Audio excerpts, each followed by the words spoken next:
So after some research, I've arranged to meet with Mr. Rocky Chia of IPTech to find out how we can improve our IT system to safeguard personal data.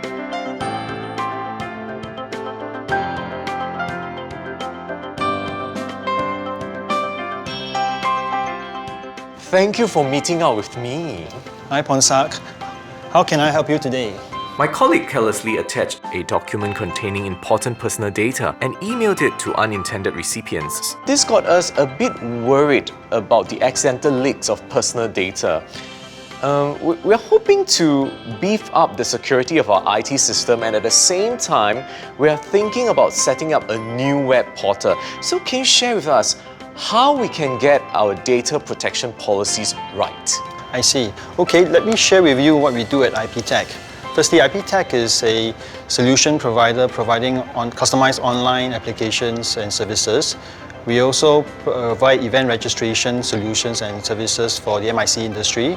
We collect and process about 500,000 records a year. This makes us a data intermediary. What is the role of a data intermediary? A data intermediary, or DI, is basically an organization that processes personal data on behalf of another organization. And we are bound under the PDPA by the protection obligation and retention limitation obligation clauses. What this means is that we have to ensure that the information that we collect for our customers are adequately protected. We have to remove this data from our servers and office once the engagement expires. We're also thinking of setting up a new web portal. What should we do to ensure that the right data protection measures are in place? Okay, when tackling with data protection measures, when you're setting up a new project such as a web portal, there are two aspects that you have to consider. One is the technical aspect, and the other is obviously the human factor. So for the technical aspect, it will be things like, okay, are you collecting personal data online? Do you have the correct privacy policy on your website to tell people that you're collecting the information and how you're handling it? And then if you're collecting information over a web form, is the web form secure? And also when you're engaging a vendor or programmer to develop your project, make sure they have the relevant experience to handle the security requirements that such a project will require. What should we do to help us reduce human error? Okay, to help reduce human error, you need to have policies in place that educate your staff on the importance of data protection and then what are the consequences if there's a breach. So once your employees and staff is aware of the consequences of any breach, then they need to be a bit more vigilant when dealing with personal data. If they are sending out information, they'll be a bit more careful if they know that this information that's sent out could lead to a potential breach. And obviously human error can happen to anybody anytime. It's just a matter of being proactive and being vigilant that these problems can occur, that you will then try to minimize them from occurring. So how do we safeguard the data?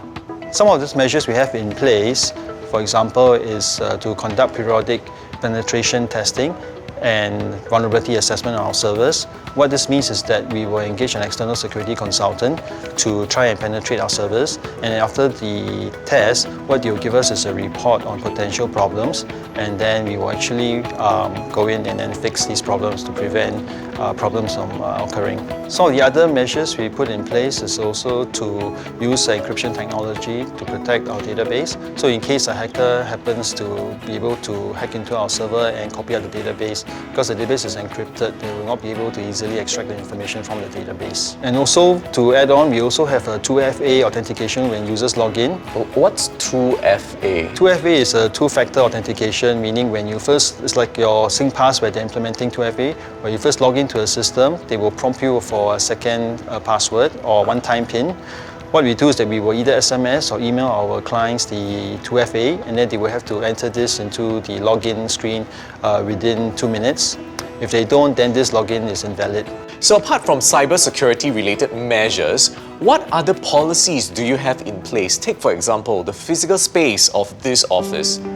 Okay, because we access our servers through our office, We also have to make sure that our office is secure. As they say, we are only as strong as our weakest link. So to prevent our server infrastructure from being compromised from our office, we had to implement some physical security measures, such as implementing surveillance cameras and also implementing access control systems for our employees. Apart from the monitoring infrastructure, we also have put up notices to remind staff to constantly log off the computers. We also remind staff to be vigilant when they're sending out information to customers, and also to remove sensitive client information from our computers after using them. So having less and keeping less actually works to our advantage. In the past, people like to adopt the policy where, okay, we need to keep things just in case we need them. But I think in this day and age, storing less is actually the way to go. That's all. Thank you so much, Rocky. Thank Yep. you. Thank you.